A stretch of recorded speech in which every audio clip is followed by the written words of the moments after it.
Hey. Hello, how are you doing? I'm good. How are you? Welcome to the next Destination Country Happy Hour. How are you doing? Yeah, I'm good. Just I didn't know if I should drink a beer since it's happy hour. It's pretty early here, but yeah, it's 3 o'clock, so I think it's a little bit early even for us, to be honest. How has quarantine been for you? Have you managed to be productive and creative in this time? It's not been that bad. I've been writing a lot over Zoom. I haven't written in person. I'm going to the studio for the first time today, since it all started. But it's, I kind of got used to it. It's weird, you're a creature of habit. I got to where, okay, it's normal not to have to wake up and get dressed and act, Yeah, we're all going to adjust back, aren't we, after all this? Yeah, it's funny how like the first week or two was weird, but after that it was like, okay. I guess the thing I didn't like about it is not knowing about, shows canceled and all that. Once I kind of knew I wasn't going to be working, I was like, well, guess I'll just sit around the house and write songs. And I bet you're ready to be back live. I mean, obviously released Signs of a Good Time, the lyric video today, and that song is just built for the live setting. So can you talk a bit about that song particularly and kind of, I guess, the writing room and the process behind that one? Well, I'm from a little town in Alabama, very small town. We didn't, it was probably an hour's drive to the nearest movie theater or anything like that. So there wasn't much to do around there. When you got old enough to have a truck or have a car, you kind of rode dirt roads and snuck and drink beer, and so that's kind of the inspiration behind it. It's just kind of growing up out in the country and wanting to kind of tell the stories about partying out in the where nobody knows where you're at and what you're doing. But yeah, that song it was funny. We were looking for a title track to what to call it, and then we wrote that song probably 2 weeks before we recorded it, just because that was the kind of the one thing we were missing. I'm kind of a little lighthearted. I don't take too much serious. So I think I needed to kind of tell my beer drinking on dirt road stories. Yeah, sure.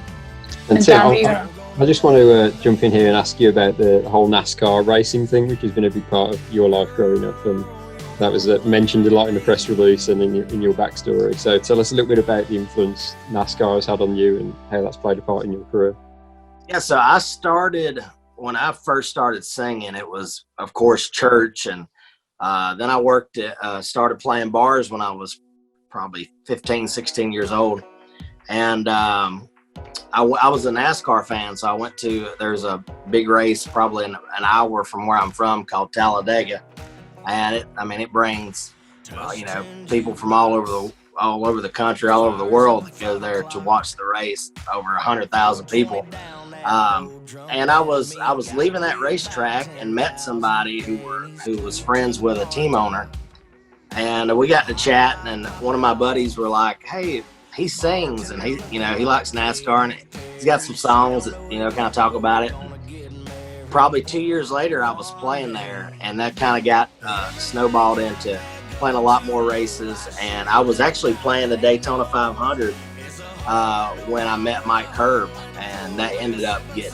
me a record deal. So it's funny how the tie with NASCAR, like it's been a good one. And I never, of course, when you start out singing and playing and want to take it serious, you want to get a record deal. I mean, that's kind of one of the main goals, but I don't think I ever thought it would come from playing a NASCAR race or anything like that. But it's funny how that worked out. Yeah. You just mentioned meeting Mike Curb there. How much of an impact has it made for you being a part of that Curb family? Because I would imagine the transition from being an independent artist to being in that situation must be huge. Yeah, it was. It was kind of like climbing a mountain and getting to the top, and so you want to take it easy, and you're like, I completed this one goal, this main goal I had, and then you look around and there's like another big mountain to climb, which is, recording the music and getting the music right and then putting it out and doing everything that goes along that. But Mike Curb's been in music for, over 50 years and been very successful. I promise you, it's the truth. I always wanted to be on Curb Records. When I was a little kid, there was some documentary on, and it was, something on CMT or something talking about Curb Records. And I'm like, well, it just kind of stuck with me. Curb Records, that sounds like a place to be. So it's funny. And Mike also being involved in motorsports just as much. It's really funny how all that worked out. But he's a great guy and really believes in me. It was, I got signed through Mike. Where some artists get signed from A&R and kind of working that way. I got signed from the top. So it was that's the best way to be though, because then you have the support right from the top and they know exactly what you're about from the off, and having those people who kind of can understand the whole, like not just Tim Douglas the artist, but your NASCAR and everything about you. That must be so important. Yeah, it was a lot to explain there for the first couple years, because it was just, I was kind of used to this. I play a lot of shows. And I was just kind of used to this kind of, train that I was on and what I was doing. But it's, so I wrote for the last couple of years and really I recorded demos and stuff like that, but didn't really focus on cutting a EP or a record or anything. But it was time and it's weird timing, it coming out with all this quarantine and pandemic going on, but it's going to be all right. But I feel like it's almost been a blessing in disguise for a lot of people, because I feel like, particularly with your EP being, there's lots of variants to it. You've got You're Gonna Love Me, but then you've also got Signs of a Good Time. So I feel like this time people can actually dig into the whole project, and I think people have been doing that in quarantine. So I feel like they can then discover every side of you and your music almost. Yeah, I wanted to, when I was like, well, you never know what life's going to, give you, and especially music. I wanted to make sure that I made it, these songs meant something to me, and writing them, and, everything from Circles, which is, I grew up, the only way I could remember things in school was putting it into a song. So I figured I'd make an adult version of that. And, You're Gonna Love Me really ties in the stuff that I grew up on. I was, big Merle Haggard fan, and, sneaking off drinking beer and Dale Earnhardt and all that stuff. So it was a cool EP to do. And, we get to start on the next one today. We're going to go in and play some songs and see what we got. We've got a couple quarantine songs that we're pretty pumped about. I never thought that possibly that a song that I could cut would, be written like over Zoom, like we're doing right now. It's pretty wild, but it's been a crazy deal. But I'm lucky that I'm getting to get some music out there and get people to know me. We're excited about that next project already. Yeah, did you have anything you wanted to ask before we move into the acoustic bit? Yeah, I just wanted to pick up on, you mentioned that you started singing in church, and that's what you were doing when you were younger. And we know that you had a duo with your sister and you were singing gospel music. I was just wondering what your journey was like from being in a duo with your sister and doing that kind of music to moving into country. So my sister is 7 years older than me. So it was always like a little boy looking up at his big sister, like singing in church. And we traveled all around, probably, the Southeast, playing in church. And it was there for a while. I really thought, well, maybe I always wanted to do country music. But when I was doing gospel music, I kind of just focused on that. I was probably 8 years old to 12 or 13. And then, of course, my sister got to be a teenager, and it wasn't cool to sing with her little brother anymore. And that was when I was like, okay, maybe I can sneak in and, get back to country music. Because, I mean, when I was in kindergarten, I have the yearbooks and everything. They ask you in kindergarten what you want to be when you grow up. And mine was a country music singer. And then in 8th grade, they asked you again. it was the same answer, and then in high school, same answer. So it was it's always been a love of mine, and my first love being country music. So I still love gospel music, and I actually do a gospel song every night during my live shows. No matter, even if it's just everybody drunk and partying, we'll throw a gospel song in there just to make my grandma happy. Love that. There is a lot of synergy there between the two, isn't there? There's a lot of synergy between the message of gospel music and also the message of the more traditional Christian-leaning country music as well. So I can see how the two could influence each other. Oh yeah, I think it's. I mean, even in this EP, it's influencing country music today, like it has been forever. It's a big close tie, and I tell people too, growing up playing in church, playing churches, and all. I've been in wilder churches than I have bars. I've seen things in churches, out in the country. There's no telling what you might see. Sometimes you hear more shouting and hollering in church where I'm from than you do at the local bar. So I think it's about the same crowd. It just depends on if one's high on Jesus or high on beer. That's literally the only difference there is. Yeah. Well, great. I think before we move on to our games, I think you're going to do an acoustic song for us. So okay. Do you want to introduce it? How about Signs of a Good Time? I figure out since y'all got the lyric video, we'll start with this.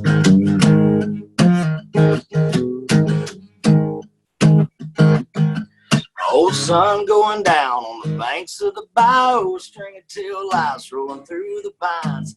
Tied up, tight eyes, me oh my oh, signs of a good time. Flick a big spark to an empty beer box, laying on the bottom of a dead red oak. Cow patty kickers all kicking in the boondocks, don't need a map, just follow that smoke. Signs of a good time, high on a good life, wide mouth mason, chasing down a peach pie, B-Y-O, cold beer. There ain't no Bonnie 5-0 out here, take a truck, low gear, shortcut, John Deere. A honky tonk in the woods, got the girls on the hood, and that's a real good sign of a good time, yeah. Old school new, drop a fiddle on a beat. Hollywood pretty tipping White Claws back, no GPS out in BFE. Come a country mile past them, no trespassing. Signs of a good time, high on a good life, wide mouth mates, chasing down a peach pie, B-Y-O, cold beer. There ain't no Barney 5-0 out here, take a truck, low gear, shortcut, John Deere. Honky tonk in the woods, got the girls on the hood, and that's a real good sign of a good time.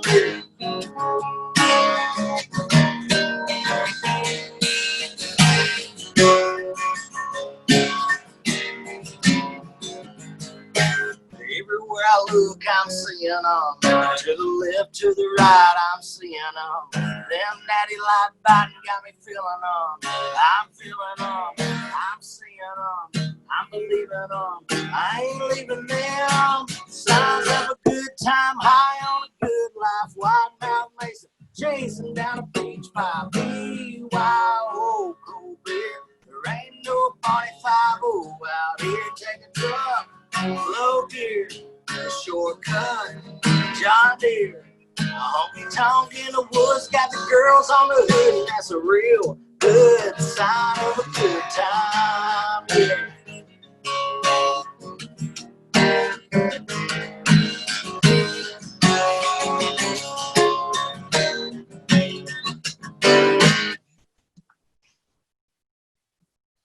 Yes.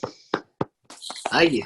It feels very weird, here, clapping along. Love it. A little early for a good time here, but Oh, it's 3 o'clock here. We're ready.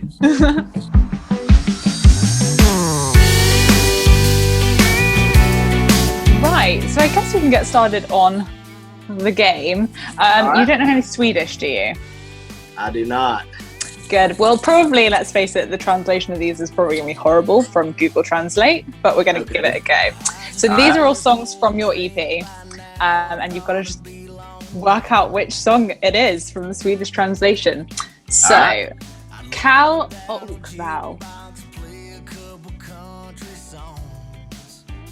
You're gonna love me? No. We're going to have one more guess. Cold Beer Night? Yes. One half point? Okay. Yeah, I'll take it. Tekken part en bra tid. My translation is definitely horrible, but there we go. Sounds of a good time? Yes. How? You're too good at this game. You're way too good at this. You've been Too good at this beforehand. Well, I'm trying to break down word by word what it could be in the. Well, then, these songs might be easier then. Du kommer att älska mig. You're gonna love me. This is too easy for you. I'm getting really lucky. The rest of my day's probably gonna be really bad if I'm this lucky. Yeah, the next round we're hoping that it all just goes to rubbish. And then finally, you're actually cheating here. He's actually secretly Swedish. Du kan inte lämna mig nu.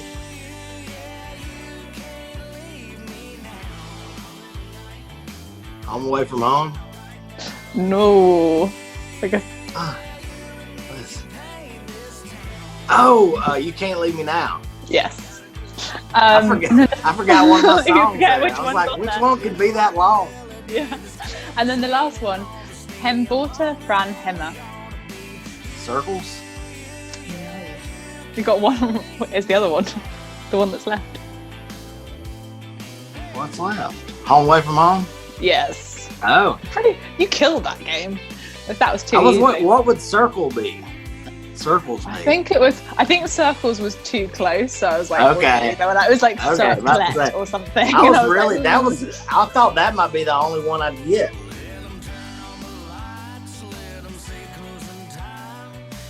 Right, the next one is, we've just got, obviously we're English, so how well do you know your Cockney rhyming slang? Now, do you know anything about Cockney rhyming slang? Yeah, a little bit, but I'm probably really clueless. To be honest, we probably don't know many of these anymore, so there you go. So the first one, I don't Adam and Eve it. I don't believe it, right? Yes. Okay. Done. Do you want to go for the next one? Apples and pears. If you're going up the apples and pears, what are you? What was the sentence again? If you're going up the apples and pears, where are you going up? The grocery She's just store? giving away. Nope. I'll give you another try. The park. Think going up. If you're going up. Oh, going upstairs. Yeah. Apples and pears. He's got it. He's got it. I think we need to bring these back. Pip, do you want to go for the next one? Okay, so the next one is It's All Gone Pete Tong. It's all gone crazy. Nearly, very nearly. Should we give him that one? Yeah, we'll give it to you. It means it's all gone wrong. Okay. I've got in Barney Rubble. Trouble. Yeah. Okay. You've been prepping for this. No. It's a revision beforehand.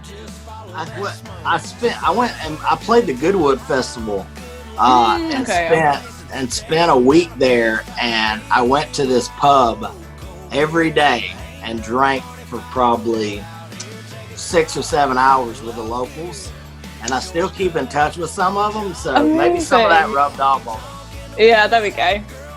Who would we call in Cockney rhyming slang the baked bean? Oh, I know that. Is it the Queen? He's got it. Yeah. On the board. Killing it. Top of our leaderboard. Okay, so next one is, you might say, you'd have a butcher's.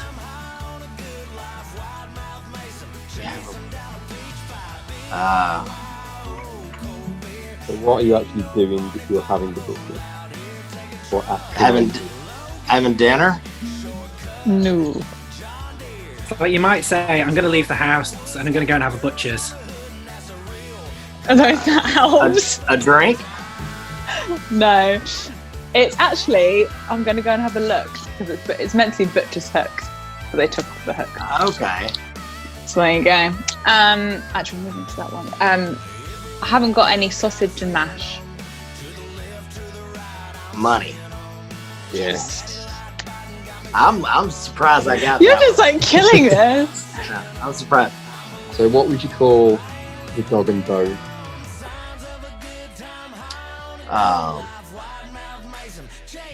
Is it like your wife?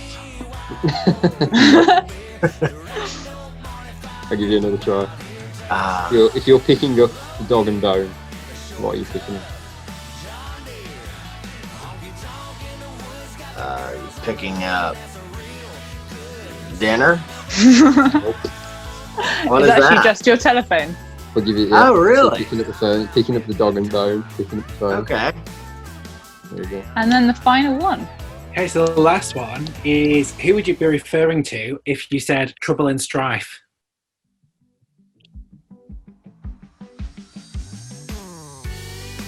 Would that be your wife or girl? Yes. Wow. Yes. Okay. Yeah. The one in the back. That I sounds feel like- about right. You absolutely killed that game. Oh no, I got lucky. Yeah. Well, thank you so much for joining us today. It was Thank y'all really good for to having great me on to chat to you. Yes. And I hope you enjoy the rest of quarantine. And now you're out, I guess, getting back in the studio, and we can't wait to see what happens. Yeah. next. Hopefully we're about done with it. We'll see. Hopefully. Well, thank y'all for having me on here. No, thank you so Yeah, much for thank you coming on. And Yeah. yeah, we can't wait to hear the new music. Yep. Thank you so much. Thanks, Bruce. All right, bye. Bye.